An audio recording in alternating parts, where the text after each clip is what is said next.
Welcome to my YouTube channel. Kung bago ka lang sa channel na to at true-blooded Aldab Nation ka, tama po ang channel na pinuntahan mo. Kaya considering na po kitang bagong subscriber. At huwag mong kalimutan pindutin yung bell para lagi po kang updated sa bagong video na ilalabas ko. Salamat po sa iyong pag-click sa channel na to. Yan po. Kaya teka ikaw. Okay. Ano ka? Hala, ganyan pa? Ano nga yung ate? Ay, ayoko. Kasi nga, ganyan na. Ganyan na? Ganyan na?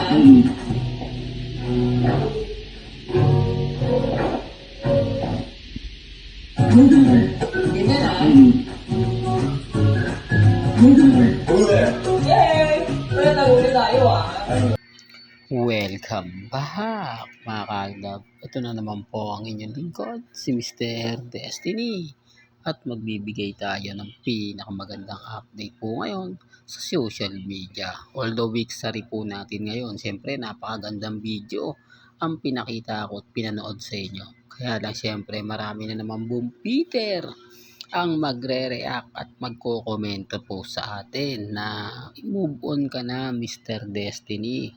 Tapos na ang Aldab, wala ng Aldab. Binabatikos po ako dahil yung mga post po kasi nila sa social media, binabasag ko. Makikita nyo naman po yung pag-i-edit nila na magkasama po si Alden, si Catherine. Yung mga photos at mga mga video na ine-edit lang po nila yon. Huwag po kayong maniniwala kasi nung mga panahon ng Kat din, hindi po yun lumabas at wala po yun sa pelikula ng Hello Love Again. Yung iba po doon sa Hello Love Goodbye, inedit-edit lang po nila.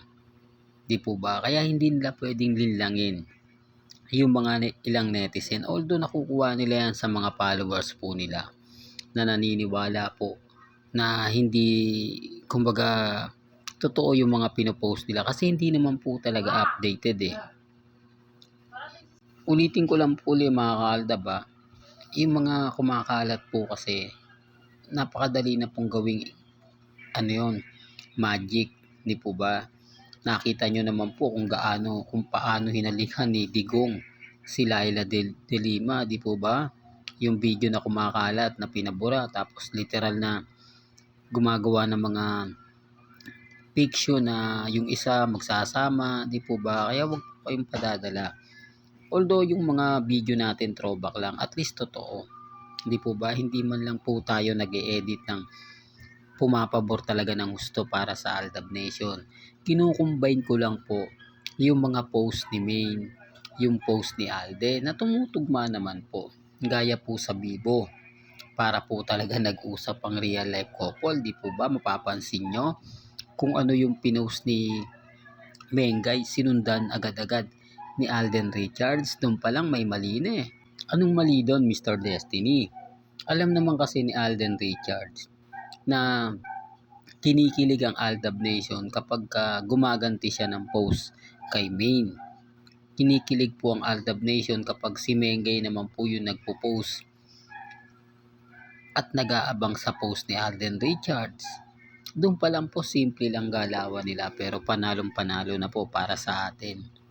Ayan po yung hindi nila naiintindihan at nauunawaan. Sabi ko nga po sa inyo, yung mga split screen ba, kanino ba nagsimula yan? Yung mga sign language, sino nga po ba yung nagpa-uso niyan? Common sense na lang po pag sinabi nilang hindi sina Alden at si Maine yan o ang Aldab. Hindi na po, wag na po ninyong ipilit kasi hindi po talaga nila alam eh. Di po ba? Wala po talaga silang alam sa bagay na ganyan. Di po ba? Tayo lang po naman talaga ang makakaintindi at makakaunawa dahil pinagdaanan po natin yan. Diyan po tayo nakilala, diyan po tayo naging matatag. At syempre mga kaaldab, sa bench po, hindi natin sigurado na magsasama si Maine at si Alden. Alam nyo naman po na talagang pinagbabawal yan ng management. Pero tignan na lang po natin. Hindi ko sinasabi na magsasama yung dalawa, di po ba? Ang punto ko, baka isang studio o sa unang pagkakataon rumampa sila Mengay at si Alden. Siyempre kaabang-abang nga po yan. Pero si Alden positive na napupunta. Pero si Mengay negative pa. Pero hindi po natin inaalis yung mga bagay-bagay na biglang magsulputan yung mga ganyan. Doon natin malalaman yung punto na ito na nga po ba ang hinihintay ng Aldab Nation na tamang panahon. At ang pagpunta nga po ni Mengay sa red carpet po sa Bangkok, Thailand. Matik na yan, yung araw na yon wala si Alden Richards. Yung araw na yon, ang tanong nasaan po siya. Maaari pong mag-update po siya ng umaga. Pero pagdating ng mga kalagitnaan, bigla na pong mawawala yan.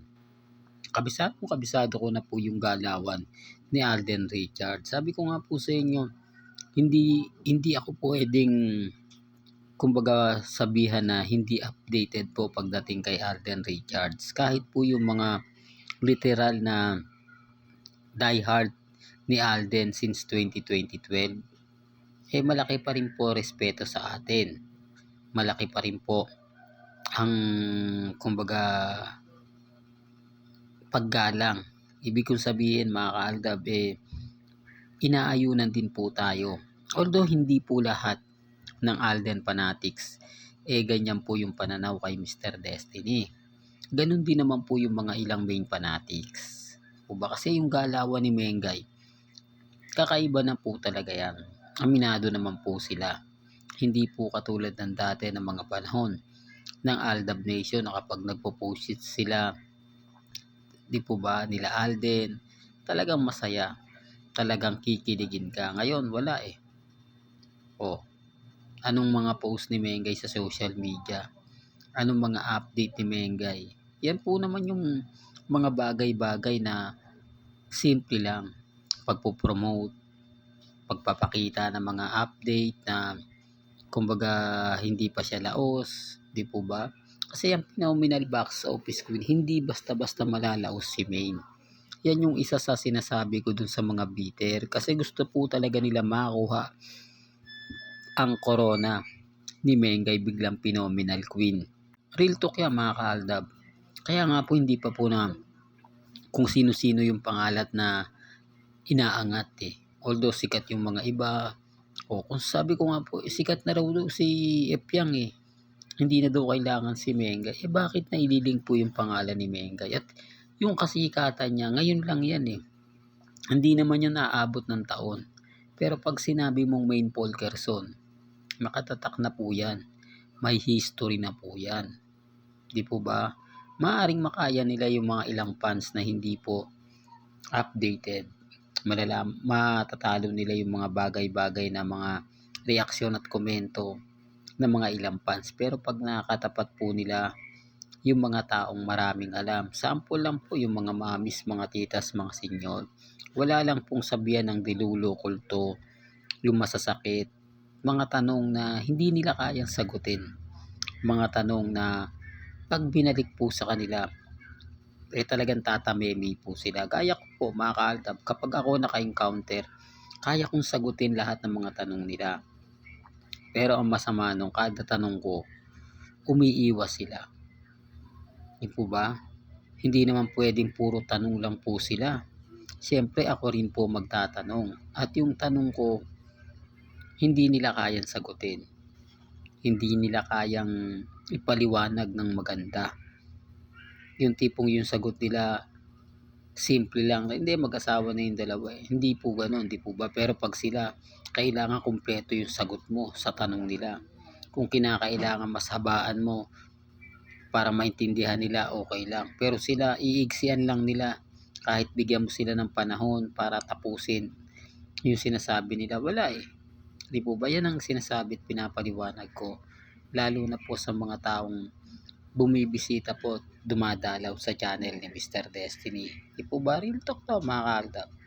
Well, hanggang dito na lang po ang ating latest updates. Kaya kung gusto niyo pa po ng pinaka-latest at sariwang update, abay tumutok lang po kayo dito po sa channel ni Mr. Destiny para updated po kayo sa mga bago at sa mga latest po na i-upload natin. Kila Mengay at Tisoy. O ba kaya kung bago ka lang sa channel na to at isa kang true-blooded Aldab Nation na nagmamahal kina Mengay at Tisoy, tama po ang channel na pinuntahan mo kaya consider na po kitang bagong subscriber. At huwag mong kalimutang i-share ang mga video po natin sa mga mamis, sa mga titas, at sa mga senyor. Hanggang sa muli, salamat po sa panonood at pakikinig.